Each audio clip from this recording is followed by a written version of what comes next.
and Annie Nelson and her colleague Julianne Oliver will be presenting for us today on creating an interdisciplinary course for the middle grades.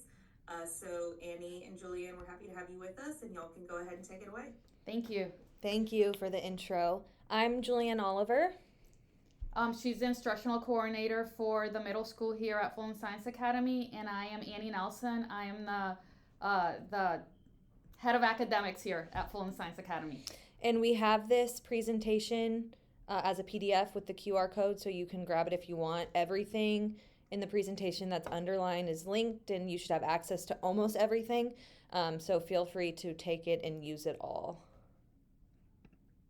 So the reason we created this course is because one of our goals at this school was to have more interdisciplinary projects across the curriculum so that students understand that subject areas do not stand alone. They're all incorporated in real life.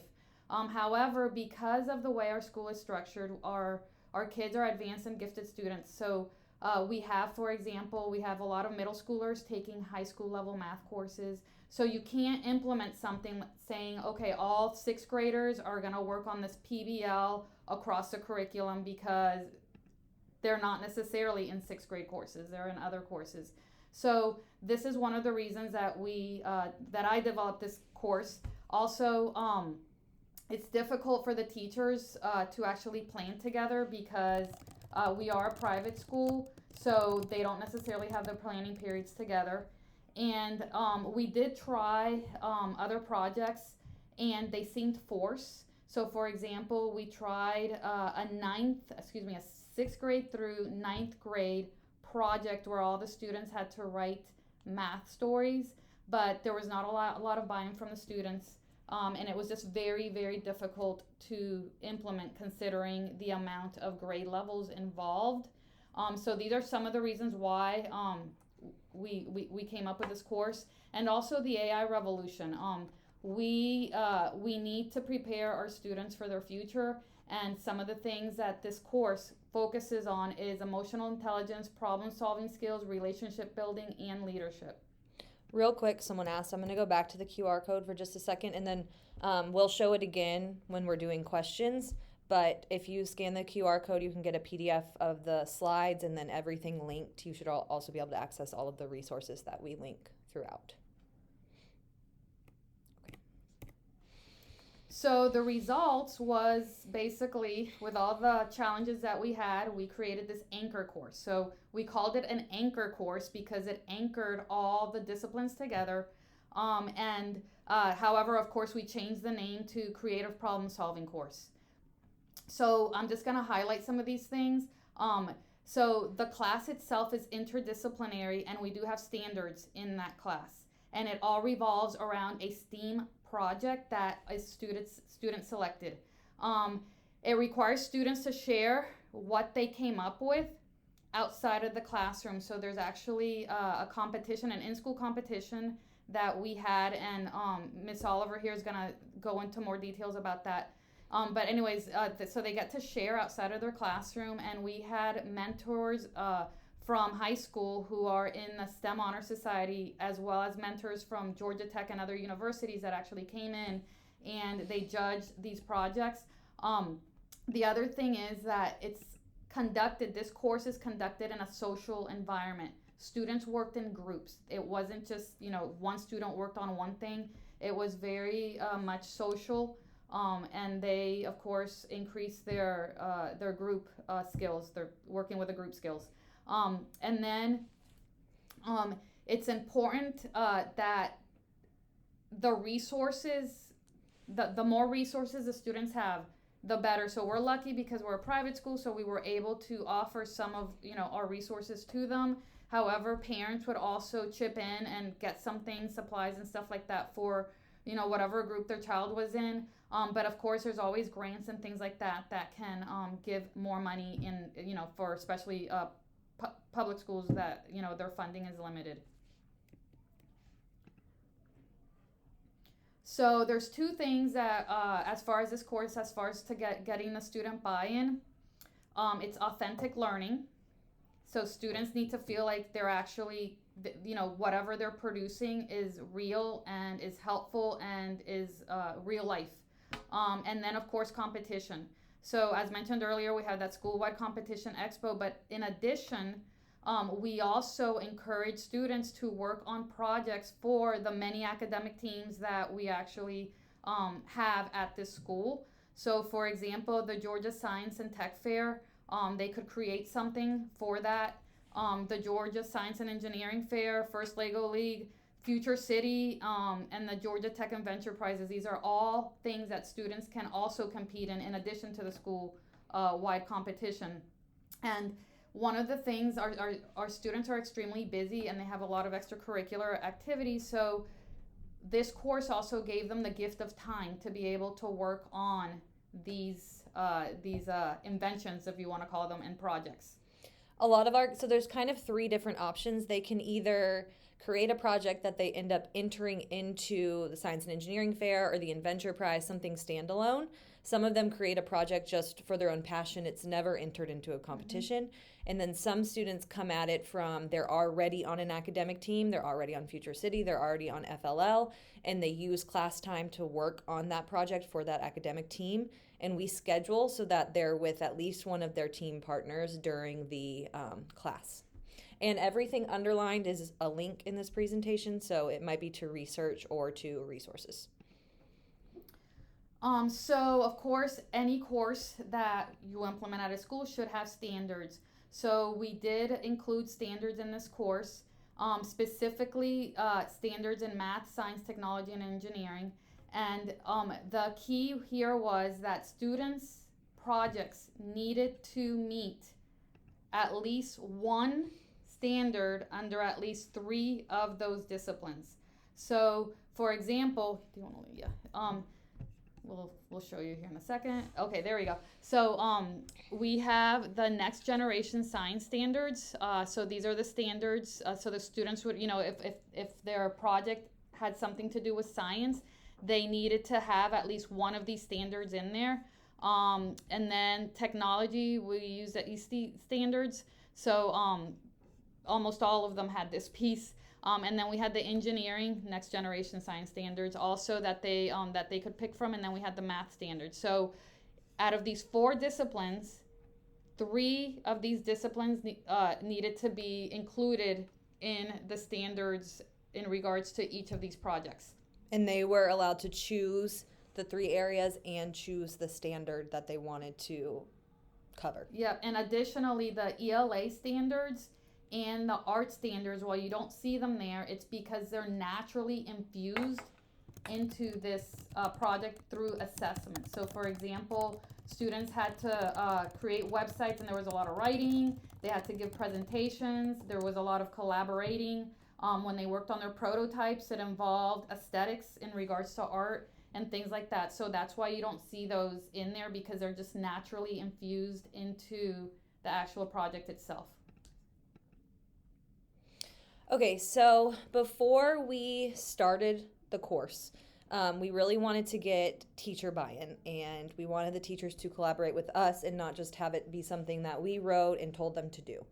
So we first started meeting with them in the spring once the course was approved by our head of school, our principal, and we met with the teachers who previously taught the robotics and computer science courses, because they are now the teachers who teach this new anchor course or creative problem solving course.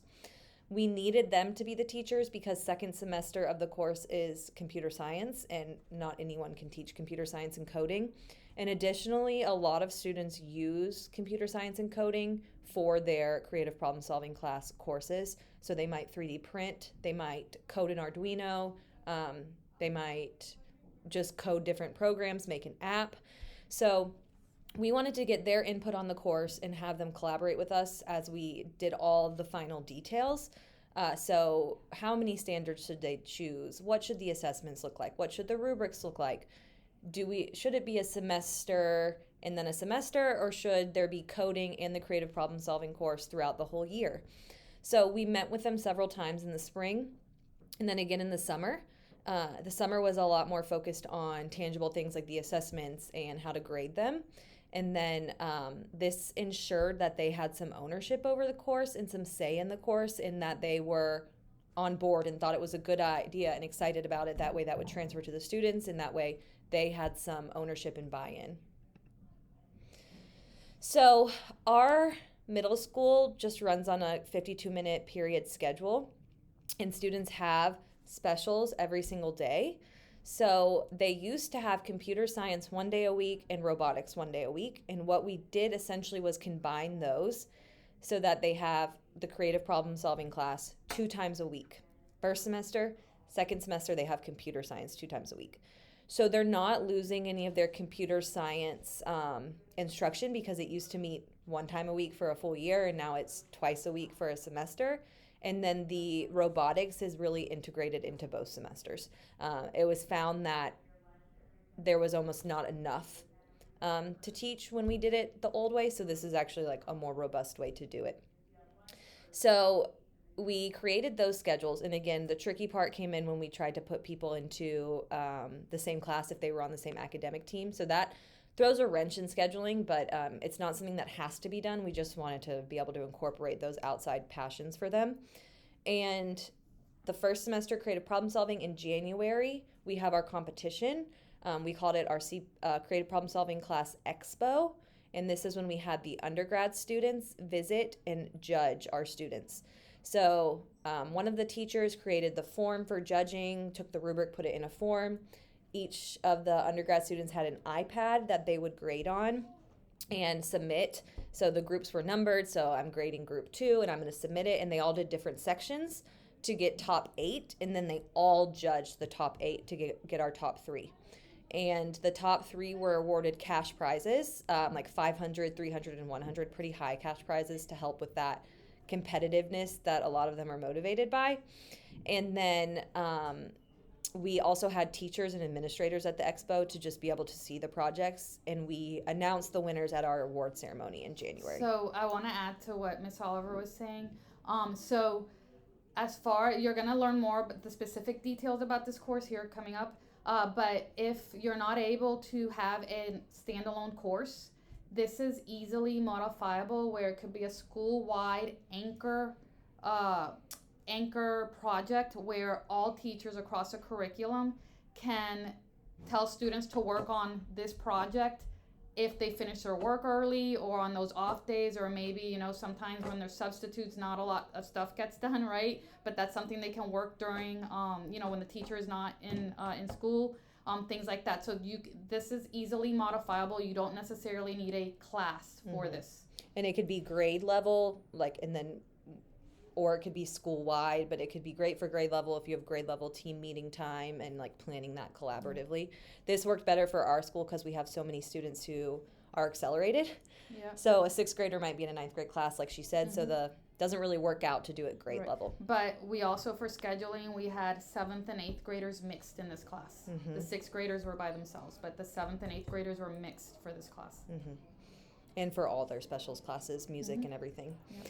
So the next thing to get the rest of the school community involved was during pre-planning at the beginning of the school year, we gave just the content teachers, so every teacher not teaching this new class, we had informational sessions for them to talk about how the course supports them, because really this course supports the content area teachers' classes. Students are more engaged in their class because they're like, okay, I'm going to take this information that I'm learning in math, or I'm going to take this art principle that I'm learning, and I'm going to apply it to this problem that I'm trying to solve. They can see the application, and they can also start connecting oh, these classes aren't just isolated. They actually work together. And the content area teachers are also able to collaborate and talk to the creative problem solving teachers and say, hey, this is what we're doing right now in math, or social studies, does this align with anyone's project? Can I be of support for that? They can act as mentors for the students as well if they have more of content area knowledge that the creative problem solving teacher wouldn't have. And then the 3rd day of school, we had an informational session for students to get their buy-in. So this was a brand new course for them. So why are we doing it? What are the goals? What can you expect? What will the assignments look like? So that everyone was on the same page and they were hearing a unified message from us. We also met with the academic team coaches towards the beginning of the year into the summer to tell them our plan and how we were going to allow students time to work on their Science Olympiad project or their Future City project in this course. That way, those coaches knew they could assign tasks at that time. For example, with Future City, they could maybe work on their essay in the course because they can't really work on building their city model in the course. They worked a little bit, the little pieces. They were able, a little bit, but not the whole thing, of course. So the coaches could kind of know, like, what can we tell you to do, or the students know, because they're pretty independent with it. They can delegate what to do during class. And then this was just some of the stuff we shared in the student information session. Career success, we wanted to emphasize to them, STEAM-related occupations are growing and will just continue to grow. Career earnings for the STEAM occupations are higher than non-STEAM occupations. And then, of course, AI. Jobs that students think they want now might not exist when they're in the career workforce. And jobs that they might be really good at don't exist yet. So we're trying to use this course to teach them thinking, collaboration, critical thinking, creativity skills, and not content. But it's really a way of thinking. Soft skills, yep. So the way that this class was launched, so in middle school, of course, kids know a lot of problems, but they see it as this like major thing. They don't realize that within a larger problem, there are many smaller problems to solve first in order for this larger problem to be mitigated, right? So these are some of the resources, and again, you can, anything underlined, you have a link to. So for example, the United Nations Global Goals, this is a great resource because it allows kids to see, these are real problems that the world is having. Maybe I can try to help somehow, right? So for example, if you click on Zero Hunger, and then you scroll down, it gives them a bunch of infographic information about the actual problem itself, and they can read more about that. And then additionally, they can go to the targets. The targets actually go into more detail about the overall problem, so the problems within the problem that they could also zero in on. And then additionally, there's more information. For example, in this case, there's an article here, related goals, so food security and nutrition and sustainable agriculture, for example. They can read these articles and they can get even more ideas as far as the smaller problems between the larger picture. And that was just one goal that I just went over. There's 17 of those. So that was, that's a great resource that students can use. Hold on, I lost my where's my, here it is, sorry. Lost my footing there. Also, there's an inspirational video. We don't have time to show it, but it's about a girl. I actually got this from my STEM endorsement classes that I was taking last year. But it's this girl who invented this flashlight that is operated by the heat of her hand. And the reason that she came up with this idea is because she had visited a town, I forget which country it was, but they did not have electricity there. So students were not able to do any of their studying at night because they wouldn't have any light. So she was like, well, what can I do to help solve this problem? So she came up with this heat of the hand operated flashlight. It's really cool. You guys should see that. And there's a bunch of other videos about this invention. I believe she's in her early 20s right now, and I'm sure she's doing awesome things. But anyways, that's a little inspirational video that students can see. Or there's this other video where it says phenomena. It's a Leonardo DiCaprio video where it shows a whole bunch of images with some voiceover about pollution, global warming, all that stuff. You can show the students, and then after they see that, you can ask them questions like, how do you feel after watching this video? What do you wonder about? And then you can ask additional questions that may not have been answered during discussion, like what environmental problems are shown in the video, so on and so forth. So we have some bulleted there, but it could be a wide discussion. But the key is that the students need to understand that there's smaller problems within the larger problem, and it's the smaller problems that they need to focus on, otherwise it becomes too big of a overwhelming. Exactly. And some students come in knowing what they're going to do, but others need this inspiration. Yep.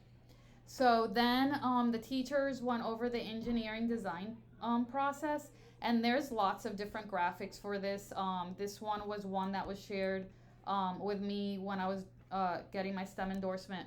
The key thing is that the engineering design process basically focuses on a problem. Then they have to research all about the problem. Then they have to think of as many ideas as possible to solve the problem. Even crazy ones are fine. And then pick one of those ideas to then actually plan something with it to solve that problem, come up with prototypes, those type of things. And then of course, come up with their final solution. However, it's important that students understand that even, that the engineering design process, when you're inventing something, it's not going to go perfectly. And sometimes you're going to have to go back and start something new, maybe do more research even after you have the prototype completed.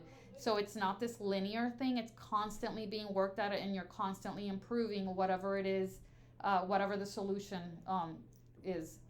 And that's important for our students. We have a high population of gifted and talented students, and they tend to be black and white thinkers. So it's important for them to know, like, there's going to be missteps and failures, and they need to just continue on and reimagine. So these are some of the key assessments. It's linked to some student examples, and I'm going to go into more detail with the winning student examples towards the end. But they had to have weekly blog posts where they updated, and this is a student example, they updated their teachers and their peers with what they had accomplished that week. So students also had to comment on other groups' blog posts, so they were all staying abreast of what each group was doing. And then this also holds the student accountable, because they have to say, what have we done and what are we going to do next week? Because again, it's a highly student-driven course with teacher facilitation. So this keeps them on track, and also, they're self-monitoring their progress, which is a skill they need to learn for their courses too. I want to add to this, the website app, or whatever you want to call it, that the students use was Google Sites. It's super user-friendly. Like, the students can probably figure it out like that. There's no coding or anything involved, so it's easy for each group to make their own website using Google Sites. And then students had to write a proposal, which was also on their website. There's several parts: about us, core values, which our school has 5 core values. They had to write about how they were incorporating those core values into their project. Mission statement, what is the problem they're focusing on, and what is their timeline. Some also created a business plan, but that was not required.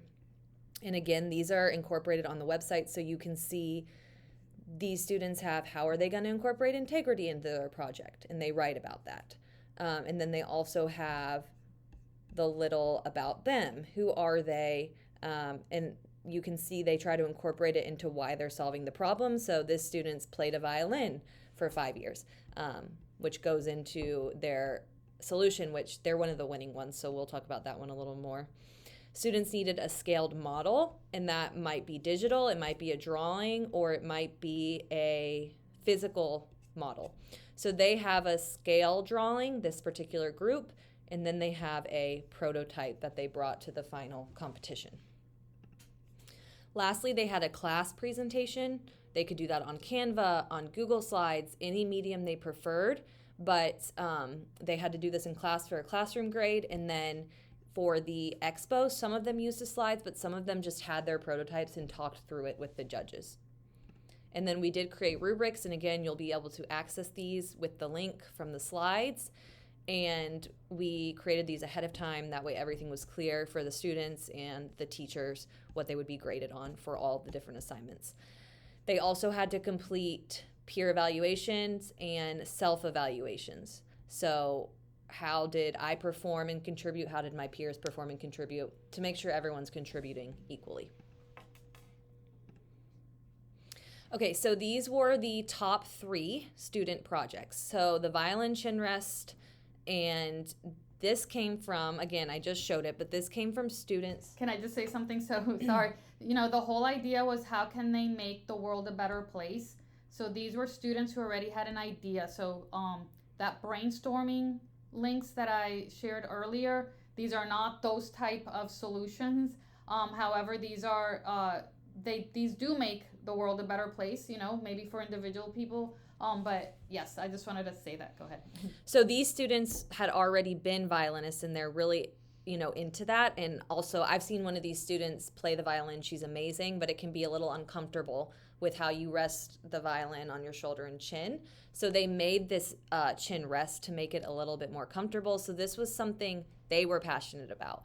And they actually created the prototype. You can see it here, aligned it with their model and their scale.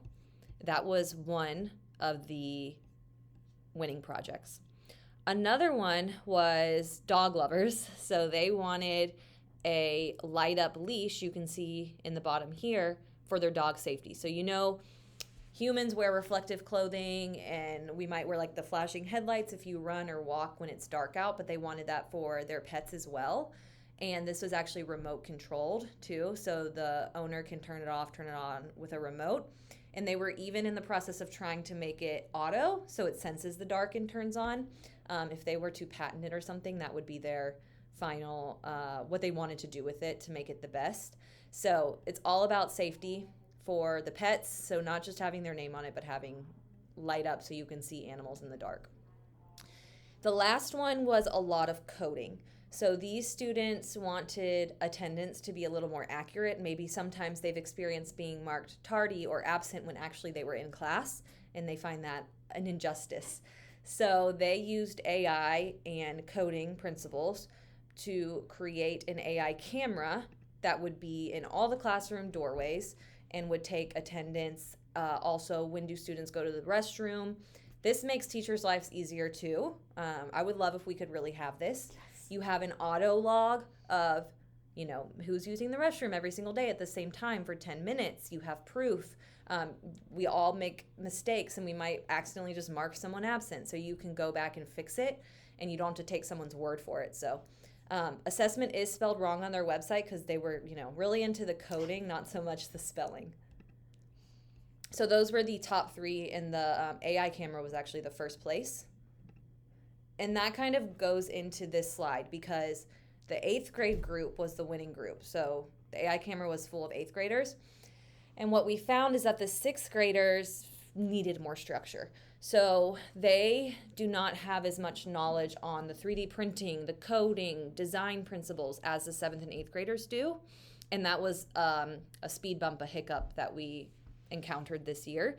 So next year we intend to scaffold it more by having the 6th graders select a problem as a class and learn the principles that they need to solve that problem. Learn more in depth about coding and 3D printing and just engineering design process. And then they will not enter the competition. They won't have individual projects, but the 7th and 8th graders still will. That way, competition's a little fairer, but also the 6th graders are learning what they need to learn to be able to create a quality product. Second semester stays the same for all 3 grade levels where they're learning computer science. And then another thing is some students who were very political science, humanities minded thought that, okay, there's nothing I can do. Like, I can't create a prototype. I can't create a scale model. I'm not interested in this. So we want to make sure next year we are giving them opportunities to solve social problems. So maybe they write up a law, or maybe they draft policies for the hunger. Maybe they reimagine an institution that's not working very well.